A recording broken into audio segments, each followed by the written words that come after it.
오늘은 성금요일입니다. 예수님께서 십자가에 달리신 날을 기념하는 오늘 저녁이죠.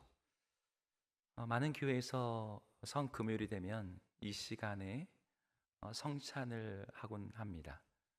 예수님의 피, 예수님의 지켜진 살 직접 먹고 마시면서 주님께서 우리를 위해서 흘리신 그 피를 기념하는 날이기도 합니다. 오늘 우리가 읽은 본문 말씀에는 예수님께서 십자가의 거의 마지막 장면이 기록되어 있습니다. 예수님께서 십자가 위에서 하신 7마디의 말이 있는데요. 보통 그걸 가상칠연이라고 하는데 그 중에 2개의 구절이 오늘 우리가 읽은 본문 안에 있었습니다. 28절과 30절인데 그 중에 첫 번째 예수님께서 하신 말은 이거였어요. 내가 목마르다라고 외치신 부분입니다. 우리 28절을 함께 같이 읽어보겠습니다. 28절 읽습니다. 시작. 그 후에 예수께서 모든 일이 이미 이루어진 줄 아시고 성경을 응하게 하려 하사 이르시되 내가 목마르다 하시니. 네, 예수님께서 여기서 목마르다고 하신 타이밍이 예수님이 목이 말라서 이 말씀을 하셨다가 아닌 거죠. 예수님이 목마르다 외치실 때 마침 그 자리에 그곳에 신 포도주가 가득히 담긴 그릇이 옆에 놓여 있다고 29절에 나와 있어요. 여기 나온 신 포도주는 로마 군인들이 마시던 값싼 포도 식초 음료입니다. 라틴어로 포스카라고 불리는 이 음료는 물과 식초와 약간의 포도즙을 섞어서 이 군인들이 이 일을 하다가 갈증이 나면 마시는 거예요. 그 십자가 처형을 담당했던 로마 군인들이 먹기 위해서 이렇게 만들어 놓은 음료인 거죠. 근데 그게 우연히 거기에 있던 것이 아니라 이 처형 현장마다 이렇게 마치 우리가 일을 하는 자리에는 물을 떠다 놓듯이 이 포스카를 준비해 놔요.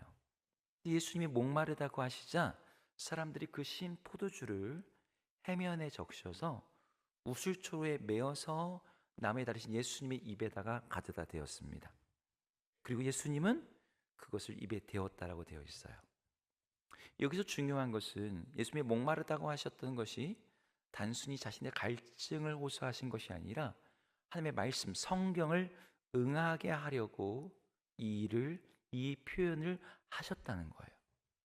여기 시편 69편에 이에 대한 성경 구절이 인용이 되거든요. 제가 한번 읽어볼게요. 시편 69편 21절입니다. 그들이 쓸개를 나의 음식물로 주며 목마를 때에 초를 마시게 하였사오니.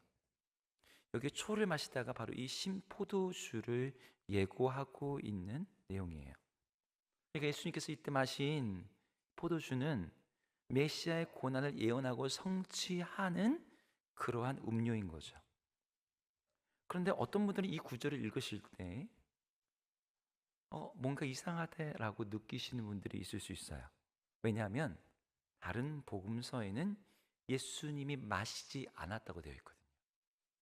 그리고 다른 복음서에서는 예수님 마지막 성만찬 때 내가 하나님 나라에서 너희와 함께 포도주를 마실 때까지는 다시는 포도주를 마시지 않겠다라고 말씀하셨거든요. 이 2개의 본문이 서로 모순되는 걸까요? 아닙니다. 마태복음하고 마가복음에서는 모략을 섞은 포도주를 올리는데 예수님이 거절을 하세요. 이것은 예수님께 2번의 포도주가 올라갔음을 의미해요. 한 번은 모략을 섞은 포도주, 또 하나는 오늘 본문에서처럼 신 포도주. 둘은 완전히 다른 포도주입니다. 그러면 예수님은 신 포도주를 받으셨고 모략이 섞은 포도주는 거부하신 거죠. 왜 그러셨을까요? 모략이 섞은 포도주는 일종의 고통을 줄여주는 진통제의 역할을 합니다. 근데 예수님이 그걸 거부하신 거예요.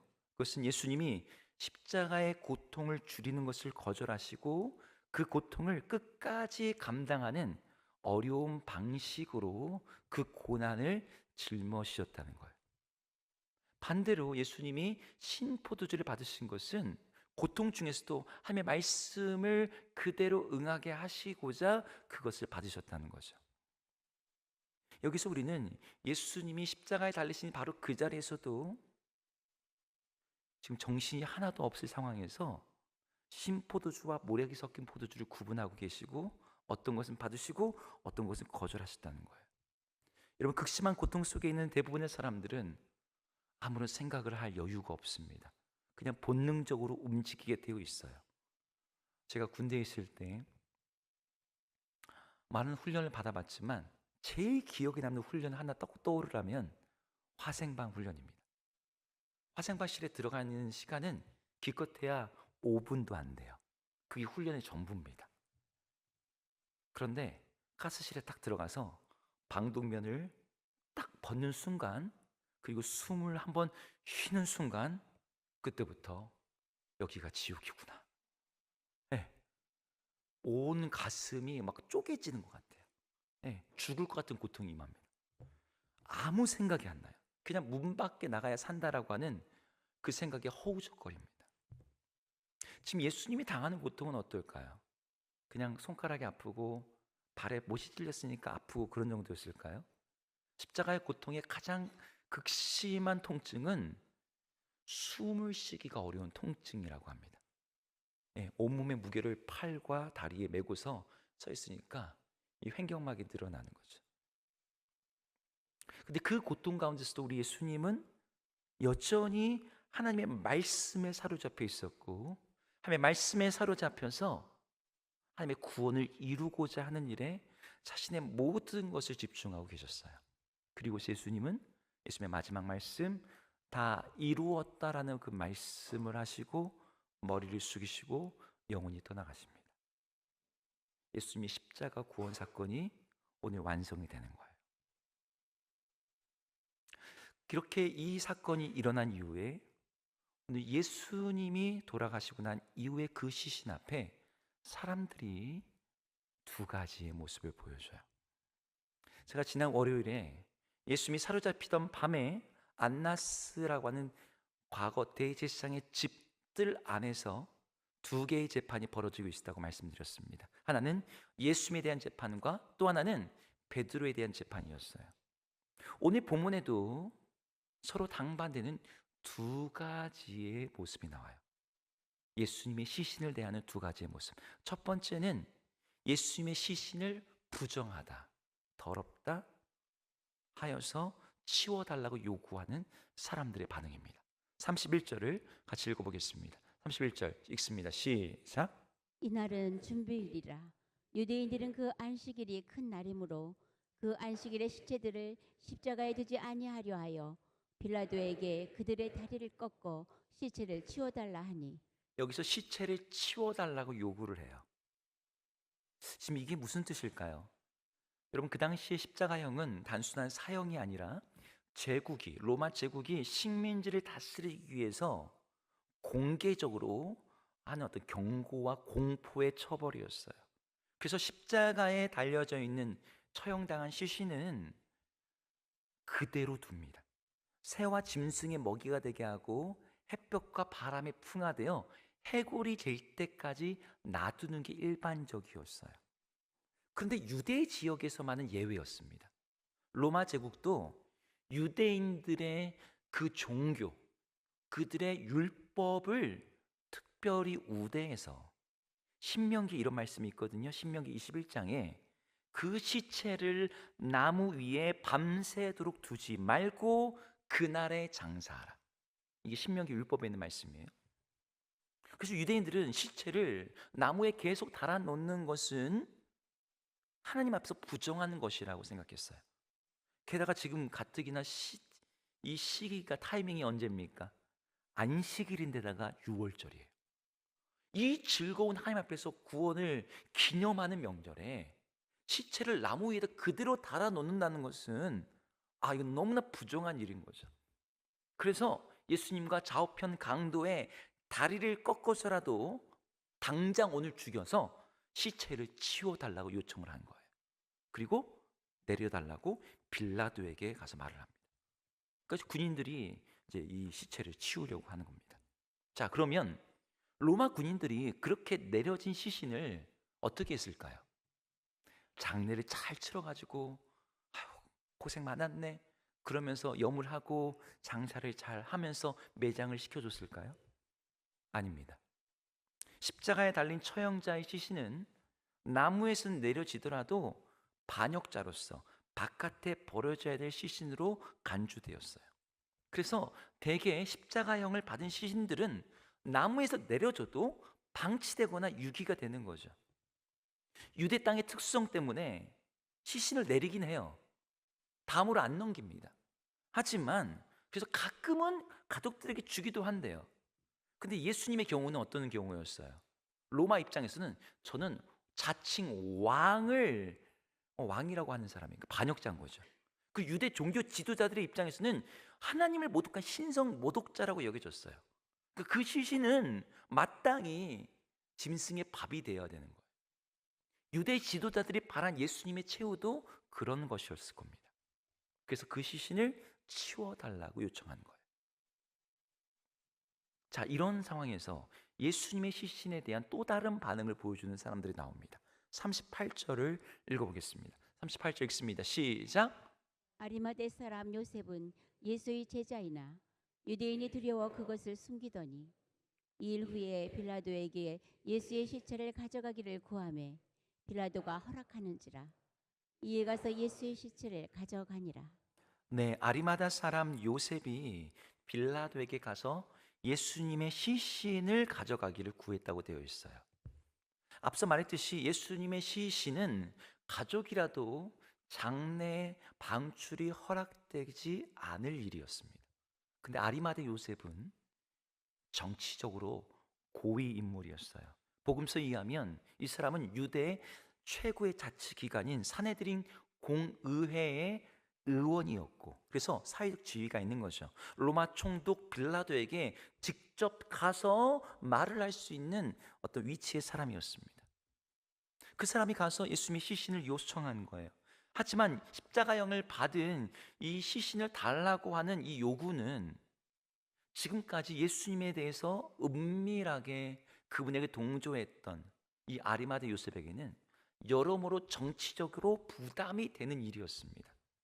여러분, 사내들인 공의회를 이루고 있는 이번 예수님의 죽음을 기획하고 진행시킨 사람들, 대제사장들과 바리새인들, 그들은 예수님의 시신이 모욕받기를 바랬어요. 어떻게 신성 모독자가 제대로 된 장례를 치를 수가 있어? 그래서 그 시신을 모셔와서 장례를 치른다는 것은 이 사내들인 공의회 안에서 자신의 어떤 종교적 노선을 드러내는 거거든요. 이 일로 인해서 아마 요셉은 그 의회 안에서 정치적으로 왕따가 되고 아마 축출되었을 겁니다. 다음번 회개에는 들어올 수 없는 거죠. 게다가 사내들이 의원으로서 빌라도에게 예수님의 시신을 달라고 요청은 하더라도 여러분, 고대에는 은원관계라는 게 아주 분명해요. 은원관계 뭐죠? 은혜를 입으면 갚아야 됩니다. 이건 일종의 정치적 빚이자 채무가 되는 거예요. 나중에 빌라도가 이 일을 계기로 아마 요셉에게 요구할 겁니다. 뭔가를 갚아달라고. 여러분, 그러면 요셉도 자기가 받은 게 있으니까 갚아주는 게 그 당시에 어떤 뭐랄까 명예이자 당연한 일이었어요. 근데 이방인 총독이 무엇을 요구할지도 모르는 그런 정치적 빚을 지는 것은 큰 부담인 거죠. 근데 요셉은 이 모든 것들에도 불구하고 예수님의 시신을 요구했던 거예요. 그리고 그 시신을 받아서 한 번도 사용한 적이 없는 굴을 파서 만든 무덤에다가 예수님의 시신을 안치했습니다. 근데 요셉만 이 일을 한 게 아니었어요. 또 다른 한 사람이 본문에 등장합니다. 또 다른 공회원이었던 니고데모가 예수님의 시신을 가져와서 장례를 치른 일을 함께 했어요. 39절과 40절을 같이 한번 읽어보겠습니다. 읽습니다. 시작. 일찍이 예수께 밤에 찾아왔던 니고데모도 몰약과 침량 섞은 것을 100리터쯤 가지고 온지라. 이에 예수의 시체를 가져다가 유대인의 장례법대로 그 향품과 함께 세마포로 쌌더라. 네, 여기 니고데모가 뭘 가져왔다고 되어 있어요? 모략과 침향 섞은 것을 100리트라를 가져왔다고 되어 있습니다. 모략은 이 나무에서 이렇게 채취한 일종의 수지예요. 이 기름입니다. 방부 효과도 있고 향기도 좋아서 시신에다가 이렇게 바르면 시신의 부패를 방지하고, 이 시신의 냄새가 나잖아요. 썩은 냄새. 이걸 방지하는 효과가 있어요. 침향도 비슷합니다. 아주 향기로운 나무 재료입니다. 근데 이 두 개의 향신료는 보통 일반 사람의 장례에 든 쓰지 않는 거예요. 왕족, 부유층의 장례에서나 쓰이는 최고급의 향품입니다. 근데 이걸 얼만큼 가져왔느냐? 100리트라를 가져왔대요. 1리트라가 얼만큼이냐면 우리 요즘에 단위로 치면 327g입니다. 100리트라면 얼마큼이죠? 33kg이에요. 보통 성인 남성 무게의 절반에 해당되는 양으로 어마어마한 양을 가져온 거예요. 여러분, 그 예전에 예수님을 일주일 전에 예수님께 순전한 나드 한 근을 부은 한 여자 이야기를 아시죠? 여러분, 그게 얼마였어요? 300데나리온에 팔 수 있었겠다. 근데 그게 얼마큼이었죠? 1kg가 안 됐어요. 한 근이에요. 600g이에요. 근데 오늘 얼마큼 가져온 거예요? 33kg. 여러분, 한 사람의 장래에 이 정도의 양을 쓰는 일은 없습니다. 니고데모가 준비한 예수님의 장례는 급하게 진행됐지만 그분에게 지금 드려진 향품, 최상의 향품과 그 양은 지금 왕의 장래에나 걸맞는 어마어마한 향품을 지금 가져온 거예요. 자, 여기까지 제가 두 종류의 예수님의 시신을 대하는 태도를 보여줬습니다. 하나는 시체를 나무 위에 두지 말라고 하는 율법의 조항을 지키겠다는 명목으로 빌라도에게 시체를 치워달라고 요청한 사람들. 이들에게는 어떠한 존중도 인간적인 배려도 없었어요. 반면에 요셉과 니고데모는 예수님의 시신을 정치적 부담에도 불구하고 요청하였고 단 한 번도 쓴 적 없는 무덤에다가 안치하면서 최상의 향품을 대량으로 사용하는 엄청난 비용을 치르면서 이 장례를 진행했습니다. 여기에 예수님의 죽은 몸에 대한 두 가지 상반된 반응이 나왔는데 여기에는 예수님에 대한 그들의 마음이 반영되어 있어요. 예수님의 시체를 치워달라고 말했던 것은 유대인들에게 예수님을 저주받은 자로 여겼음을 우리는 알게 합니다. 살아계실 때는 위협이었고 죽은 후에도 그 무덤을 남기지 않아야 되는, 왜냐하면 무덤도 일종의 순교자의 어떤 그런 게 될 수 있으니까요. 그러니까 죽은 후에도 제거해야 될 어떤 흔적에 불과한 거죠. 율법을 지킨다는 명분으로 시신을 나무에서 내리게 해달라고 요청했지만 그 안에는 하나님에 대한 경애도 사람에 대한 사랑도 아무것도 없었어요. 반면에 요셉과 니고데모의 행동은 예수님이 비록 죽으셨지만 그분이 보여주신 기적과 말씀이 그의 죽음으로 끝난 것처럼 보일지라도 그분에 대한 그 마음을 성대한 장례로 표현함을 통해서 예수님을 참으로 그들은 왕으로 여겼음을, 메시아로 여겼음을 드러낸 거예요. 여러분, 이들의 마음은 살아계신 예수님을 어떻게 대했느냐만이 아니라 그분의 죽은 몸을 대하는 태도에서도 확연히 이게 드러납니다. 자, 그러면 제가 이 말씀을, 이 내용을 가지고 한번 우리에게 한번 물어볼게요. 여러분들은 어떻습니까? 여러분들은 예수님을 어떻게 대하고 계십니까? 우리는 예수님을 사랑하죠. 예수님을 존경하고 예수님을 따르고 예수님을 섬기고 우리는 얼마든지 예수님에 대해서 그렇게 한다라고 자신 있게 말할 수 있을지 모르겠어요. 하지만 그분이 보이지 않습니다. 보이지 않는 상황에서 우리가 예수님을 어떻게 사랑하고 어떻게 섬기고 어떻게 따른다라고 말할 수 있죠. 여러분, 성경은 예수님이 자신의 몸이라고 부르는 그곳, 그 모임, 그 교회를 통해서 자신에 대한 사람들의 마음을 확인하신다 그래요. 다른 말로 해서 교회를 대하는 태도에서 우리는 예수님을 우리가 어떻게 여기는지를 확인할 수 있다는 거죠. 왜요? 교회가 그리스도의 몸이기 때문입니다. 2000년대 들어와서 한국 교회가 사회에서 많은 비판을 받았습니다. 교회 안에 있는 모순된 모습들, 잘못된 문화들, 시대에 뒤떨어진 것들을 보면서 교회는 이 시대의 문제덩어리야. 온갖 사회 고발 프로그램에 정말 교회와 교계 지도자들과 목회자들과 이름들이 언급될 때마다 정말 얼굴을 들 수가 없었어요. 안티 기독교들이 세를 넓혀갔습니다. 그 속에서 한국 교회가 썩었다, 죽었다, 온갖 말들이 많았어요. 사회에서만이 아니라 예수를 믿는다고 하는 우리들 안에도 그런 마음들이 있었죠. 종종 교회가 부끄러웠고 교회가 수치스러웠고 그래서 교회를 떠나기도 했고 교회의 이런 힘을 감추기도 하고 그래서 어디 가서 나 예수 믿는 사람이야 라고 말하는 것이 이제는 쉽지 않은 시대가 되었어요. 그런데 오늘 요셉과 니고데모는 빌라도에게 가서 예수님의 몸을 받아와요. 그리고 한 번도 쓴 적 없는 무덤에 안치했어요. 거기에 엄청난 향품을 가지고 장례를 치렀습니다. 여러분, 그 몸에 어떤 가치가 있습니까? 이미 찢어지고 상하고 피 흘려서 죽은 몸이에요. 이미 굳어버린 몸이에요. 이미 끝나버렸어요.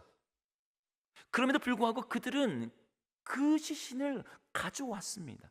그 소망 없는 몸을, 그 죽어있는 몸을 받아오고 부여잡고 향품을 바르고 정성껏 안치했어요. 왜요?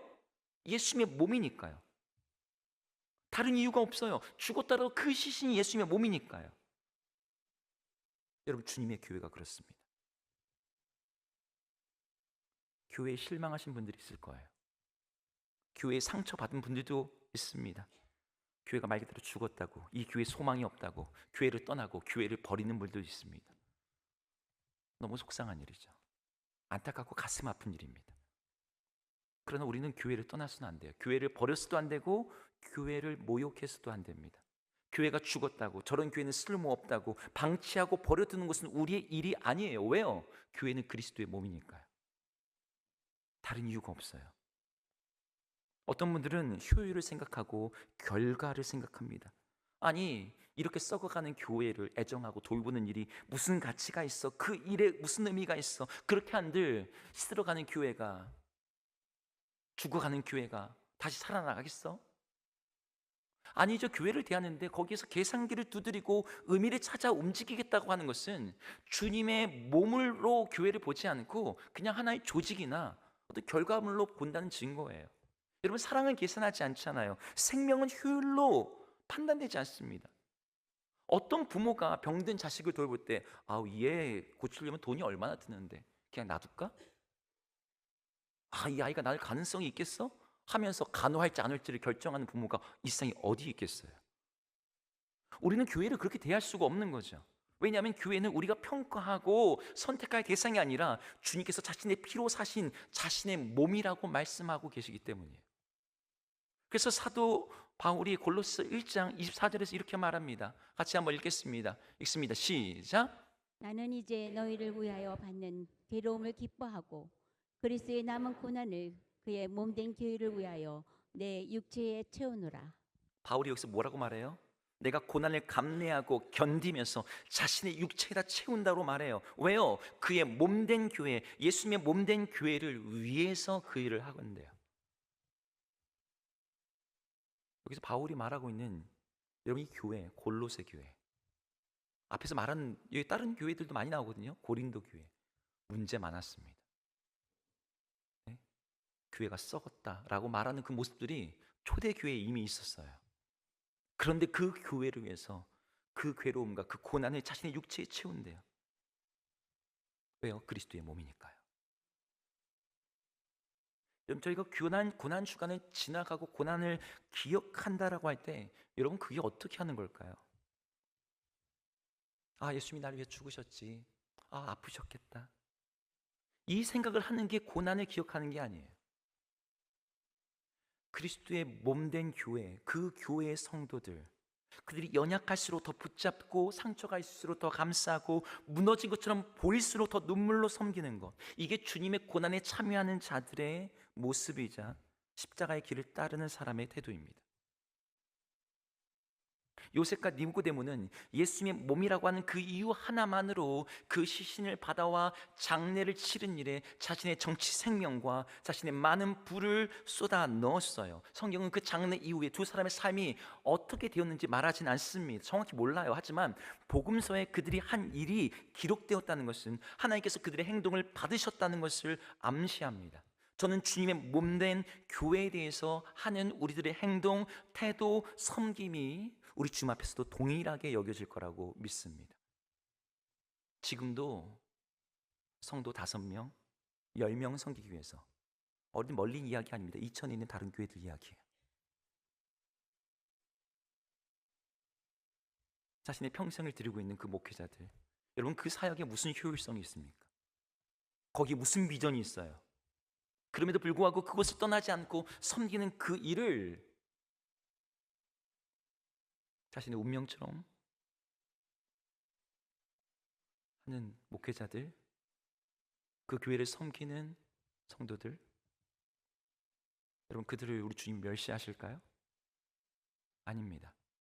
누구도 요청하지 않는 예수님의 그 죽은 몸을 받아서 이루 말할 수 없는 존중으로 섬긴 두 사람이 그랬듯이 주님은 주님의 몸된 교회를 섬기는 그들의 삶을, 그 섬김을 존귀하게 여기세요. 저는 우리 주사랑교회 안에서 여러분들이 섬기신 많은 것들도 우리 주님 앞에 그렇게 여기실 거라 믿습니다. 요셉과 니고데모의 섬김이 성경에 남겨진 것처럼 주님의 몸을 사랑하며 흘린 눈물과 헌신이 여러분 땅에 떨어지지 않습니다. 사람들은 보지 못할 수 있어요. 알아주지 않을 수도 있고 오해받고 손해보는 것처럼 느낄 수 있습니다. 내가 정말 주님 위해서 이만큼 했는데 교회가 이게 뭔가. 근데 우리 주님은 아시는 거죠. 그날 십자가 아래에서 아무도 주목하지 않던 순간에 요셉과 니고데모의 손길을 기억하셨던 것처럼 오늘 주님의 몸된 교회를 붙들고 묵묵히 섬기는 그 손길을 우리 주님이 분명히 기억하고 계십니다. 그럼 여러분, 교회가 어떻다 저떻다 쉽게 판단하지 마세요. 한국 교회가 죽었다며 손가락질하는데 여러분들이 같이 그 자리에 계시지 마세요. 여러분 그렇게 보여도 오히려 요셉처럼 니고데모처럼 그 죽은 몸이라도 붙들고 우리 주님 앞에서 같이 애곡하고 우세요. 오늘 이 두 사람이 지금 부활의 믿음이 있어서 지금 이 일을 하는 게 아니에요. 그리고 부활의 믿음이 없음에도 지금 그 몸을 그렇게 소중히 여기는데 여러분 부활의 소망을 가진 우리들이 주의 몸된 교회를 함부로 대할 수가 없는 거죠. 바울이 에베소에서 이렇게 교회에다 편지를 했어요. 교회가 어떤 것인지를. 에베소 1장 23절 같이 읽겠습니다. 시작. 교회는 그의 몸이니 만물 안에서 만물을 충만하게 하시는 이의 충만함이니라. 교회는 그의 몸이니 그리스도의 몸이래요. 만물 안에서 만물을 충만하게 하신 이의 충만합니다. 만물에서 만물을 충만하게 하시는 분이 누구예요? 그리스도시죠. 그 그리스도의 충만함, 이 세상을 하나님의 구원으로, 하나님의 생명으로, 하나님의 능력으로 충만하게 하시는 충만함이 어디를 통해서 나타난다? 교회를 통해 나타난다. 사람들이 눈을 볼 때는 너무나 미약하고 부족해 보이고 아유 죄인들끼리 모여서 잘하고 있네 라고 말할지 몰라도 하나님께서는 그 교회를 세상에는 죽은 시신처럼 보일지 몰라도 그 교회를 일으키시고 살려내시고 생명으로 채우시고 부활의 능력과 영광으로 세상 가운데 드러내신다는 거예요. 오늘 말씀에서 예수님의 몸을 대하는 두 종류의 사람들은 2000년 전 사람들만의 선택이 아니에요. 그것은 오늘 우리가 교회를 대하는 우리의 태도 속에서 계속되고 있습니다. 여러분 십자가는 우리에게 구원만 주지 않아요. 복음에 대한 바른 반응으로서 태도를 요구합니다. 편할 때만 따르는 신앙이 아니라 소망이 보일 때만 헌신하는 믿음이 아니라 아무것도 보이지 않을 때에도 무너진 것처럼 보일 때에도 죽은 것처럼 보일 때에도 여전히 붙드는 그 신앙. 왜냐하면 그 십자가 뒤에는 부활이 있기 때문이죠. 요셉과 니고데모는 죽은 몸을 붙들었지만 그들은 부활의 첫 장면을 어찌 보면 가장 가까이에서 맞이한 사람들이 됩니다. 세상은 말해요. 끝났다. 버려라. 떠나라. 쓸데없다. 하지만 복음은 우리에게 보여주는 거예요. 아니, 붙들어라. 사랑해라. 끝까지 가라. 여러분들은 어떤 길을 선택하시겠습니까? 이곳에 계신 분들은 우리 주사랑교회에서 짧게는 1, 2년, 길게는 우리 교회 역사만큼이나 함께 신앙생활을 해오셨을 겁니다. 여러분들이 교회를 지금까지 주의 몸된 교회에서 주님을 섬기고 주님을 사랑해 오셨을 거예요. 십자가 아래에서 예수님의 몸을 치워야 될 세상으로 여기던 사람들과 달리 붙들어야 될 몸으로 여기면서 지금 여기까지 오셨고 지금 이 자리에 앉아 계신 줄로 믿습니다. 여러분 그 일을 후회하지 마세요. 계속 하십시오. 교회를 향해 손을 떼는 사람이 아니라 교회를 향해 손을 내미는 사람이 되십시오. 조용히 떠나가는 사람이 아니라 사라지는 사람이 아니라 끝까지 남아 지키는 사람이 되십시오. 그리고 그 자리에서 눈물로 기도로 헌신으로 주님의 몸을 붙들 때 하나님께서 우리가 붙들고 있던 그 자리에서 죽은 것 같은 예수 그리스도의 몸을 일으키셨던 것처럼 그의 몸된 교회도 그렇게 일으키실 줄로 믿습니다. 이 고난의 마지막 성금요일을 맞아서 우리 주님의 몸을 붙들고 함께 기도함으로 주님이 일으키시는 그 부활의 능력, 주님의 생명에 참여하시는 여러분 모두가 되기를 주의 이름으로 축복합니다.